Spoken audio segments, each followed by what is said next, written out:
لوگ اس کیفیت کو ڈپریشن کا نام دیتے ہیں، لیکن وہ اعصابی طور پہ کمزور نہیں پڑنا چاہتی تھی۔ اصفر کو 2-4 باتیں سنا کر اس نے دل ہلکا کر لیا۔ صبح زین کو لاہور جانا تھا۔ دفتر والوں کی گاڑی 8 بجے آ جاتی تھی۔ اصفر نے 7 بجے اسکول کی تیاری کرنا تھی۔ آدھے گھنٹے بعد وین آ گئی۔ وہ بھاگم بھاگ اسے اور زین کو ناشتہ کروانا چاہتی تھی۔ آپ سلائس اور مکھن لیں گے یا مفنز کے ساتھ چائے؟ صرف چائے، زین کی سادہ سی فرمائش تھی۔ پاپا نے تو آج جہاز کی باسی ڈبر روٹی اور سوکھا سا جیم کھانا ہے، مجھے دے دے مفنز۔ اصفر نے اس کے قریب آ کے سرگوشی کی۔ تم بھی لے لو، عشا نے پلیٹ اس کی طرف بڑھائی۔ وہ جلدی جلدی چائے کے گھونٹ بھر رہی تھی۔ اصفر نے مفنز کھانا شروع کیے۔ اتنے میں زین کپڑے بدل کر آ چکے تھے۔ وہ بھی چائے پی رہے تھے۔ ان کے بریف کیس میں CDs, headphone, A T M card, visa card, سب کچھ جو اسے یاد تھا وہ رکھ چکی تھی۔ ایک ہینڈ بیگ میں نائٹ سوٹ، ٹی شرٹ، ایک جینز اور موزے وغیرہ رکھ دیے۔ وین آئی، ادھر زین کی گاڑی آ گئی۔ دونوں نے ساتھ ساتھ ہی گھر چھوڑ دیا۔ بہت دیر تک وہ گیلری میں کھڑی باپ بیٹے کو جاتے دیکھتی رہی، پھر واپس آ گئی۔ ابھی ڈائننگ ٹیبل سمیٹنے، اصفر کے لیے دوپہر کے کھانے کا انتظام اور خود دفتر جانے کے لیے لباس کی تیاری، اور شام کے کھانے کے ساتھ ساتھ ماسی سے گھر کی صفائی کرانے تک ایک نہیں کئی کام تھے جو کرنا باقی تھے۔ ایسا لگا جیسے گھوڑے کو چابک ماری جا رہی ہو تو وہ سرپٹ دوڑنے لگتا ہے، اپنے مالک کا ہر حکم بجا لانے کی تگدو میں لگ جاتا ہے۔ غریب سرپٹ دوڑ ہی سکتا ہے نا۔ اس کی حالت بھی کچھ ایسی ہی تھی۔ اس نے ملتانی مٹی کا چہرے اور گردن پہ لیپ کیا، بستر کی چادریں تبدیل کی، ڈائننگ ٹیبل کا کور بدلا، کشنز جھاڑے، ڈسٹنگ کی اور گھر کو سجا بنا کر اصفر کے لیے لنچ کا انتظام کیا۔ مٹی سوکھی تو چہرہ دھو کر کپڑے بدلے، لنچ باکس اور اپنے بریف کیس کو تھامے گھر سے نکل گئی۔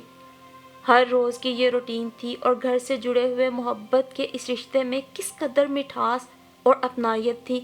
ان منظروں کے ساتھ چلتے ہوئے وہ اندر سے گنگنانے لگتی تھی۔ غربت کو دھونے کے لیے گھروں سے نکلنے والی محنت کش عورتوں کے چہرے پہ چمکتے ہوئے پسینے کو دیکھ کر وہ مسکرا اٹھی۔ راستے بھر وہ کوچ کی دھکم پیل اور گرمی کو برداشت کر لیتی، یہ سوچ کر کہ اس کی محنت کی کسی کو ضرورت ہے۔ اس کے اپنے گھر کی دیواروں پر جمی غربت کی گرد جھاڑنے کے لیے اس کی فیملی کو اس کی ضرورت ہے۔ آنکھیں دھوئیں سے سسکتی بھی تھیں، پانی چھلکتا بھی تھا، تب بھی وہ اجالے تلاشنے کی خواہش میں اپنی بینائی کو بچا کے رکھتی تھی۔ ٹیشو پیپر کا سہارا لے کر آنکھوں کو گرد سے بچاتی جاتی، دل میں دھڑکنیں رقص نہ بھی کرتی، تب بھی زین کا کوئی والہانہ پن، اصفر کا پیار اور ان تینوں کے درمیان محبت، اعتبار اور یقین کا رابطہ اسے تھکنے نہ دیتا۔ ریشمی پوشاک نامی اس بوتیک پر وہ ڈیزائننگ سے لے کر مارکیٹنگ تک سبھی کچھ دیکھتی تھی۔ جب خوشبوؤں میں مہکی ہوئی کوئی دوشیزہ لباس خریدنے آتی تو اس کی آنکھوں میں دیے جلتے دیکھ کر اسے اپنی ساری تھکن اترتی نظر آتی۔ یہ حوصلہ ہوتا ہے جو ایک نظر سے دوسری میں منتقل ہوتا ہے۔ خاموش نگاہوں میں گیت گاتے ہوئے وجود، آئینوں کے سامنے لہرا کر وہ جب اپنی فٹنگز دیکھتیں تو وہ تازہ دم ہو جاتی تھی۔ منہ مانگے داموں پہ بکنے والے ان ملبوسات کو دیکھتے ہی عشا کے جسم میں توانائی کی جو لہر اٹھتی، وہ گھر جا کر اسے روبوٹ بنائے رکھتی۔ گھر پہنچتے ہی اس کا استقبال گھر کی بے ترتیبی کیا کرتی، مگر اس کے باوجود وہ اپنی طاقت کو ذخیرہ کر کے کام کرتی رہتی تاکہ زین کے آنے سے پہلے کھانا تیار ہو جائے۔ زین کے آنے جانے کا کوئی ایک وقت مقرر نہیں تھا، کبھی کبھار سر شام آ جاتے تو وہ دن ہوتا دوہری شامت کا۔ میں کب سے چائے کے انتظار میں بیٹھا ہوں، بیگم صاحبہ ہیں کہ آ کے نہیں دیتی۔ وہ شکوہ بھی پیار سے کرتے، لیکن سمجھ میں نہ آتا کہ کتنا حصہ پیار ہے اور کتنا برہمی کا۔ ابھی چائے بناتی ہوں۔ وہ گھر میں داخل ہوتی، ان کا شکوہ سن کے بیگ رکھتی اور فوراً کچن میں چلی جاتی۔ اس برہمی کا بھی اپنا ہی مزہ تھا۔ وہ بھی چائے کا ایک گھونٹ بھر کر خود کو اطمینان دلاتی کہ زین شروع ہو جاتے۔ دیکھو تمہیں کتنی فریڈم دی ہوئی ہے، اپنی مرضی سے کام کرتی ہو، آنے جانے کا کوئی وقت مقرر نہیں، بچہ اکیلا رہتا ہے، اس کے پاس کون آتا ہے کون جاتا ہے، وہ کیسے کھاتا پیتا ہے، تمہیں اس کی کوئی فکر نہیں۔ اور پھر ابھی پچھلے لیکچر کا مزہ ختم نہیں ہوتا کہ اگلا لیکچر شروع ہو جاتا۔ کھانے میں صرف 7 منٹ کی دیر ہوئی تو الزامات کی بھرمار شروع ہو گئی۔ میرا خیال ہے انسان دن بھر کام کرنے کے بعد گھر لوٹ کر چند لمحے پرسکون رہ کر کچھ کام کرنا یا کچھ سوچنا چاہتا ہے۔ وہ زین کو سمجھانے کے لیے توجیہ پیش کرتی۔ تم نے کیا سوچنا ہے؟ تم جیسی عورت کو صرف اپنے ہار سنگھار اور کھانے کی فکر ہوتی ہے۔ آپ یہ بات کس بنیاد پہ کہہ رہے ہیں زین؟ میں اپنی پوری کوشش کرتی ہوں، ہر چیز جو ممکن ہو مہیا کر کے جاتی ہوں۔ گھر میں کوئی آتا جاتا نہیں۔ آپ کا بچہ یا تو کمپیوٹر میں ہوتا ہے یا سیل فون کے میسیجز پر یا پھر کتابوں کی دنیا میں۔ ہر آدھے پونے گھنٹے بعد میں فون کر رہی ہوتی ہوں۔ پڑوسیوں سے آنے جانے والوں پر نظر رکھنے کے لیے کہا ہوا ہے۔ آپ کیوں اتنے چراغ پا ہو رہے ہیں؟ عشاء نے صفائی پیش کرتے ہوئے کہا تو زین اسے کھلی آنکھوں سے دیکھتے رہے۔ وہ لاہور میں تھے اور وہاں پہنچ کر اصفر کو میسج آ چکا تھا، میں خیریت سے ہوں اور اپنا اور ماں کا خیال رکھنا۔ اسی امرت کو قطرہ قطرہ اپنے وجود میں اتارتے ہوئے وہ گھر کے چھوٹے بڑے کام نمٹاتی رہی۔ اسے ایک رات اور ایک پورا دن تنہا رہنا تھا۔ چلو الماریاں صاف کرتی ہوں۔ اس نے ایک ایک کر کے صفائی کا کام شروع کیا۔ چند بڑے سائز کے شاپر سامنے رکھ کر وہ غیر ضروری کپڑوں کو علیحدہ کرنے لگی۔ زین شلوار قمیض کبھی کبھار ہی پہنتے تھے، مگر اکٹھے 8 سوٹ دیکھ کر وہ سوچنے لگی کون سا رکھے، کون سا ماسی کو دے دے۔ ہر اچھی بیوی کی طرح اس نے ہر قمیض کی جیب بھی ٹٹولی، کیونکہ 6 مہینے پہلے ایسی ہی ایک قمیض دھوتے وقت 100 روپے کا نوٹ بھی دھل گیا تھا، مگر شکر تھا کہ پھٹا نہیں تھا۔ آج کوئی نوٹ نہیں ملا مگر ایک سیل فون مل گیا۔ یہ کس کا ہے؟ وہ اپنے آپ سے پوچھ رہی تھی، مگر خود کو علم ہوتا تو وہ سوال ہی کیوں کرتی؟ اصفر کا تو ہو نہیں سکتا، کیونکہ اس کے پاس تو کوئی چیز ڈھکی چھپی نہیں رہتی۔ ایک سستا سا موبائل فون اسے دے رکھا تھا اور زین کے نزدیک اصفر کی تمام تر لاپرواہیوں اور بدتمیزیوں کا سبب یہی موبائل فون تھا۔ وہ اس موبائل کو الٹ پلٹ کر دیکھتی رہی، پھر ایک طرف رکھ کے باقی کام نمٹانے لگی۔ رات کے فرصت ملی تو سیل فون کی طرف متوجہ ہوئی۔ بہت مہنگا شاندار قسم کا تھا، جیسا اخبار کے رنگین اشتہار میں ہوتا ہے۔ ٹی وی کے ہر چینل پر ایسے ہی موبائلوں کے اشتہار چلتے ہیں۔ شاید کسی کو دینے کے لیے خریدا ہو یا کسی نے تحفہ دیا ہوگا۔ کھول کر دیکھوں کیسے چلتا ہے۔ وہ بچوں کی طرح خوش ہو رہی تھی جیسے وہ کوئی کھلونا ہی تو ہو۔ موبائل فون میں اس کی دلچسپی ادھر ادھر آنے جانے والے میسیجز سے ہی ہوتی تھی، سو وہی چیک کرنے لگی، اور اب جیسے ایک ایک کر کے آنکھوں سے پردے ہٹنے لگے تھے۔ ایک اداکارہ نے زین سے برملا اظہار عشق کیا تھا، وہ پڑھ کے مسکرا دی۔ ایسی ہی ہوتی ہیں یہ نئی نئی اداکارائیں۔ ایک نو آموز ڈرامہ نگار نے انہیں اپنا آئیڈیل مان کر اپنے لیے کامیابی کی دعا کی استدعا کی تھی۔ ویل ڈن زین صاحب۔ وہ یہ میسج پڑھ کے بھی مسکرائی۔ ایک صحافی نے اپنے سنجیدہ کالم کا عنوان تجویز کرنے کی فرمائش کی تھی۔ اس نے انہیں اپنا استاد مانا تھا۔ عشاء کو زین پہ ایک دم فخر محسوس ہوا۔ 8-10 ایسے پیغامات گزر گئے تو وہ سوچنے لگی کہ اب سیل فون بند کر کے واپس رکھ دے کہ ایک مشترکہ دوست ہبا کے پیغامات بھی آنے لگے۔ یہ کیا لکھا تھا؟ میں نہ جانے کب سے آپ کے جواب کی منتظر ہوں۔ آپ نے عشاء کے کچن میں جانے کے بعد میری تعریف کی تو مجھے بہت اچھا لگا۔ میں رات بھر نہ سو سکی، سوچتی رہی کہ کاش عشاء کی جگہ میں آپ کے ہمراہ ہوتی، آپ کی خدمت کرتی جی جان سے، اپنا سب کچھ مان کر۔ ہبا؟ کیا یہی اپنی ہبا؟ اس کے دماغ میں کیسے جھکڑ نہ چلتے۔ ہوا بھی گرم تھی اور جسم میں بھی جیسے چنگاریاں سی بھر گئی تھی۔ ہبا تو اکثر گھر میں آتی تھی، کبھی زین سے صلاح مشورہ کرنے تو کبھی عشاء سے اپنی دوستی نبھانے۔ کتنے ہی راز دونوں نے شیئر کیے تھے۔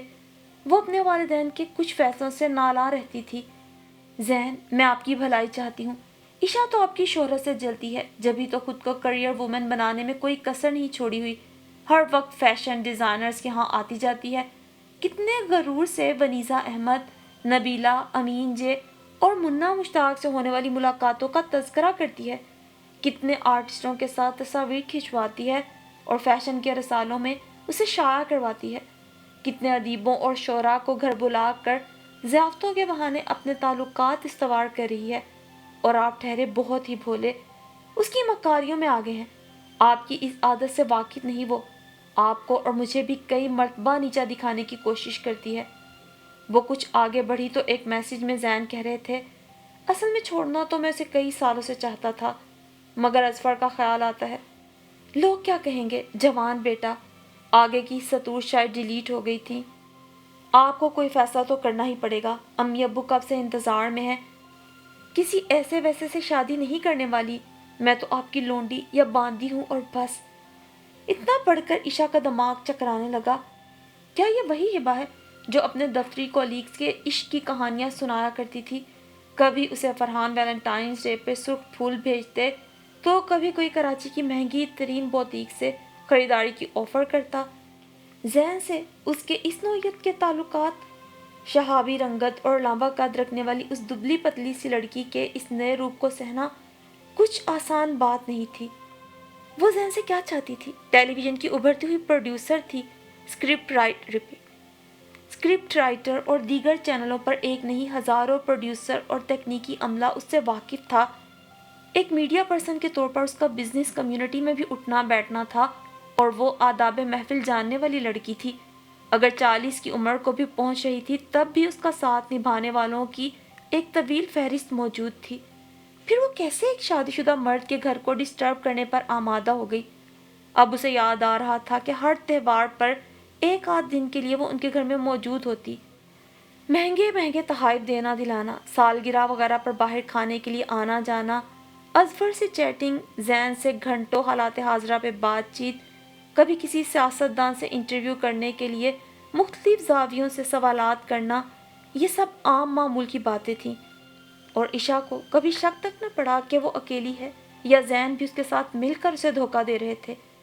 اب رفتہ رفتہ عشا کو یاد آنے لگا کہ زین کیوں کبھی اس کے تھکے ہوئے چہرے پہ نگاہ ڈالتے ہی اسے گھورنے لگتے، اور کبھی جب وہ ہلکے پھلکے زیور اور میک اپ کر کے ان کے ہمراہ باہر جانے کے لیے تیار ہوتی تو وہ زہر آلود لہجے میں کہتے تھے، تم پر کچھ جچتا ہی نہیں۔ اور وہ کیسی بے وقوف تھی، جواب دیتی، ہاں زین، میں نے عرصے سے نہ فیشل کیا ہے نہ بلیچ ہی کیا، اور یہ فنکشن بھی تو اچانک نکل آیا۔ آج سے 10-20 برس پہلے زین کسی اداکارہ، ماڈل یا پروڈیوسر سے شادی کر لیتے تو بات سمجھ میں بھی آتی، مگر اب بڑھاپے کی دہلیز پر ایسا کوئی اقدام کیا معنی رکھتا تھا؟ اپنی بے عزتی اور ذلت کا احساس ستائے جا رہا تھا۔ وہ سنبھلنا چاہتی تھی تاکہ کوئی حتمی فیصلہ کر لے۔ اب اس کی سمجھ میں آیا تھا کہ کیوں ہر بار میکے سے واپسی پر زین کا موڈ بگڑا ہوتا تھا، کیوں اس نے اس وقت مسئلے کی ٹوہ نہ لی۔ وہ تو یہی سمجھتی رہی کہ مالی تنگ دستی کی وجہ سے گھریلو سکون برباد ہو رہا ہے، جبھی تو اس نے بوتیک پہ ملازمت کی، لیکن وہ نہیں سمجھ پائی کہ کام کرنے کے بعد بھی گھر میں سکون اور خوشی کیوں نہ آ سکی۔ زین کیا اس وقت سچ بول رہے تھے کہ میں الیکٹرانک میڈیا میں رہ کر بھی دیگر لوگوں کی طرح کا لائف سٹائل نہیں رکھتا، کیونکہ یہ سراسر عیاشی ہے؟ لیکن اس سیل فون میں آنے اور جانے والے کئی میسیجز نے رازوں سے پردے اٹھا دیے۔ زین نے خواہش ظاہر کی تھی کہ وہ ہبا کے ساتھ مطمئن اور خوش باش ازدواجی زندگی گزار سکیں، لیکن انہیں اظفر کا خیال ستا رہا تھا، جبکہ ہبا نے باور کرایا تھا کہ وہ اس بچے کو گھر سے نکالے گی نہیں، مگر یہ اظفر کی مرضی پہ چھوڑا جائے گا کہ وہ اس کے ساتھ رہنا چاہتا ہے یا اپنی ماں کے ساتھ یا اپنے والد کی نئی بیوی کے ساتھ۔ صبح ہوتے ہی عشا نے ہبا کے سیل پہ کال ملائی، فون بند جا رہا تھا، پھر اسے اپنی حماقت پہ غصہ آیا۔ یہ کیا کیا میں نے؟ 8-8:30 بجے وہ کہاں جاگتی ہے؟ چلو مسڈ کال دیکھ کر کال بیک تو شاید کر ہی لے۔ میں نارمل رہوں گی، ابھی اس پر کچھ بھی واضح نہیں کروں گی۔ میں زین کو بھلا نہیں سکوں گی، کم از کم اتنی جلدی؟ وہ بیمار رہنے لگے ہیں، ڈاکٹر نے کان اور ناک کے انفیکشن کا واحد حل سرجری بتائی ہے، مجھے اس موقع پر انہیں تنہا چھوڑ کے نہیں جانا چاہیے۔ عقل کی ننھی منی سی چڑیا دانش کے ایک باپ کو کھولے سبق پڑھانے لگی، انہوں نے کون سا تمہارا خیال کیا؟ تم سے محبت کے دعوے کیے، ساری زندگی ساتھ نبھانے کے وعدے کیے، مگر کیا انہوں نے ان وعدوں کی پاسداری کی؟ اندر چھڑی ہوئی جنگ کو جیتنا بہت مشکل ہونے لگا۔ اس گھر کو بنانے سنوارنے کے جتن کرنے والی، نیند کی آغوش میں ایک دیا جلا کر خوابوں سے بشارت لینے والی عشا بری طرح نڈھال ہو گئی۔ ایسا ہی ہوتا ہے، بے بسی اور ذلت موت سے پہلے مار دیا کرتی ہیں۔ نئے صوفے کا آرڈر منسوخ کر کے، نئے برتنوں کی فہرست پھاڑ کے، گھر کے سودے سلف کی فہرست بھی پرزا پرزا کر کے وہ خوب روئی، مگر اس کے ہاتھ میں دبا سیل فون ایک بار پھر جاگا۔ ہبا کا میسج آیا تھا، جی جان، عشا کا فون 8:30 بجے آیا تھا، سوچا آپ کو بتا دوں، اب میں کال بیک کروں یا نہیں؟ کیا بات کرنی ہے اس سے؟ کبھی کیا نہیں، اتنی صبح میری فلائٹ کینسل ہو گئی ہے، آج لاہور نہیں پہنچ پاؤں گی، آئندہ پروگرام کے لیے فوراً رابطہ کریں۔ یہ سب پڑھ کے عشا خاموشی سے اپنے میکے روانہ ہو گئی۔ اب اسے اس کے ایک اور سوال کا جواب مل گیا تھا۔ راستے میں اصفر کے پوچھنے پہ اس نے بتایا، بیٹا پاپا کو لاہور میں کچھ زیادہ مصروفیت ہو گئی ہے، اس لیے ہم 2 روز کے لیے نانی جان کے ہاں ہو آتے ہیں۔ میں وہیں سے اسکول لے جاؤں گی۔ پاپا کو کچھ وقت چاہیے اپنے لیے اور مجھے بھی آپ کے لیے کچھ وقت چاہیے، اس لیے ہمارا الگ الگ رہنا ضروری ہے۔ پتہ نہیں اصفر کو ماں کا یہ فلسفہ سمجھ میں آیا یا نہیں، مگر وہ اس خیال سے خوش تھا کہ اس کے ماموں کے پاس لیپ ٹاپ ہے، 2 گاڑیاں، ہر کمرے میں اے سی، کشادہ اور وسیع رقبے پہ پھیلا ہوا لان اور زندگی کی ہر سہولت مہیا ہوگی۔ اور عشا سوچ رہی تھی کہ ابتدا میں تو بچے انہی سہاروں سے بہل جاتے ہیں، مگر عمر کے ساتھ ساتھ شخصیت میں رہ جانے والی خلا کو مادی سہولیات کیسے پر کر سکتی ہیں۔ اور دوسری طرف زین بھی چند روز عشا کی غیر موجودگی سے سمجھ گئے کہ ان کے اس سیل فون سے ہی عشا نے ان سے اپنی نفرت کا اصرار سمجھ لیا، اسی لیے وہ گھر کو خاموشی سے چھوڑ گئی۔ اور پھر اسی خاموشی میں کئی برس بیت گئے۔ عشا اب بھی کام کر رہی ہے، اصفر کالج جانے لگا ہے، زین اسے پکار پکار کے تھک گئے ہیں، مگر عشا اپنی جنگ کو زیادہ شدید سمجھتی ہے، چراغوں کو ہوا کے رخ پہ رکھ کر جلا رہنے کی ضد کر رہی ہے۔ وہ کہتی ہے اس کا اعتبار، یقین اور بھروسہ سبھی کچھ ہوا برد ہو گیا ہے۔